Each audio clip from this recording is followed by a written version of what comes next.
I'm Stevie Starr, the superstar wrestler, and I died with a chair to the head. I tried to do sword swallowing and ended up impaling myself. I must have been poisoned because I have no wounds. On action, be looking this way and then see him. So on action, be looking over here, and then I'll say now to go. Danny DeVito in the movie was Tim's idea from the beginning. He and Danny were talking, and Tim said, you know, I've got a great role for you if you'd like to do it. And Danny was all in. I like working with him because he's got a vision, you know. He says you want to do something interesting. So I say, yeah, oh yeah, let's do something interesting. And you know, like, it ain't a walk in the park ever, but it's a lot of fun. Making Danny DeVito collapse. It was fun.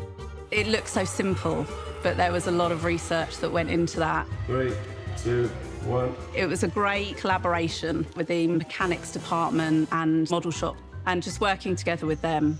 We had a good couple of weeks R&D on that, experimenting. What's the best way to do it? What's the best way to do it? We had a scan of Danny, and then we patterned his body. It was a fabric Danny, and we wired it. So it was a lot of sewing. So many hours of sewing went into that until he could stand. And then it was literally pulling them, like a Venetian blind. What an iconic thing to do. That's Danny DeVito, and you're collapsing him into nothing.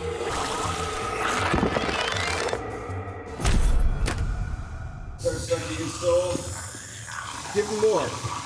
Open your mouth. Good. And cut. That's excellent. I do.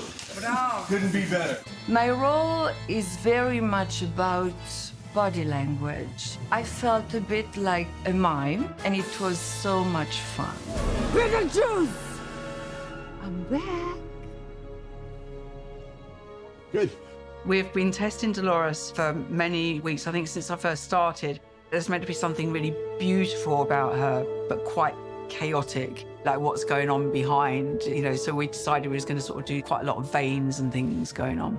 One of our biggest challenges was, without a doubt, Dolores's resurrection sequence. We were scratching our heads over that one, trying to work out, okay, do we film it backwards? Do we have several different prosthetic pieces with several different phases? What we did before Monica arrived was we put together some videos of how she could assemble herself. It's all done as a practical gag. We would create that sequence using doubles and run it and run it and run it and keep presenting it to Tim, and then Neil would tweak and fine-tune, and what we ended up with worked so beautifully. And then when Monica arrived, you know, she was game for anything. I had to learn an entire choreography. It took 2-3 days to film it. She'd perform it, but then sometimes we'd have other body parts there. So we did it almost like a live event. I mean, we added a few digital things to it, but the main part of it was doing it live. I died in a freak ski accident. That's by poison darts. I'm the parachute man. I mean, you've got 2 guesses. You're only going to need one. 3, 2, 1, go. So Baby Beetlejuice, it was a difficult one to get right. It's all about how to bring him to life. And roll, please. The animation and performance of that character is the one that tests us most, because you have to find something uneasily baby-like, creepy, but not too creepy, and engaging and funny. Louis Wiltshire, a brilliant concept artist that worked with us, did this lovely illustration of Baby Beetlejuice sat on the floor with flies flying around him. And Tim immediately said, okay, I think we're in the right place. So we knew what he was going to look like, but then it was like, how are we going to bring him to life? It's basically a cut-up doll that we used and re-stitched together. It's literally like, okay, let's go to the toy store and buy something and rip it up and make something out of it. He's a rod puppet. We essentially take 3 performers. One performer takes the right, another performer takes the left, and another performer takes the head.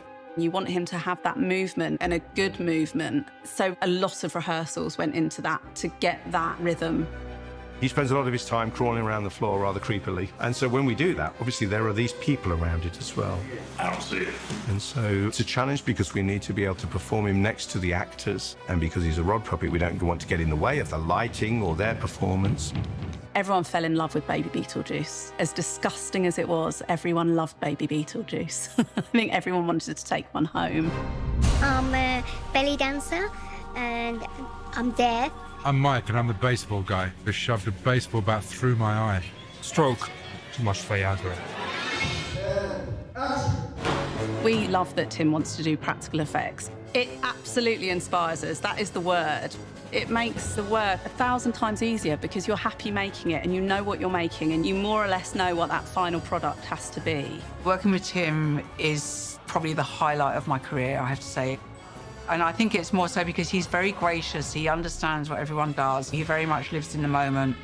We were able, as a team, to flex creative muscles that maybe we wouldn't get to do in another environment. The unique aspect of this film, more than any film that I've worked on, I would say in the last decade, is that nearly everything that I know of that was written in the script has been produced as a practical effect and has been executed on the set as a practical effect as well. I would hope that if there was any success attributed to what we did on this project, it was that we stayed faithful to the original. It makes you laugh, it entertains you. Fun? Yeah. Oh, lots of fun. We have a lot of fun. That's the thing. It's...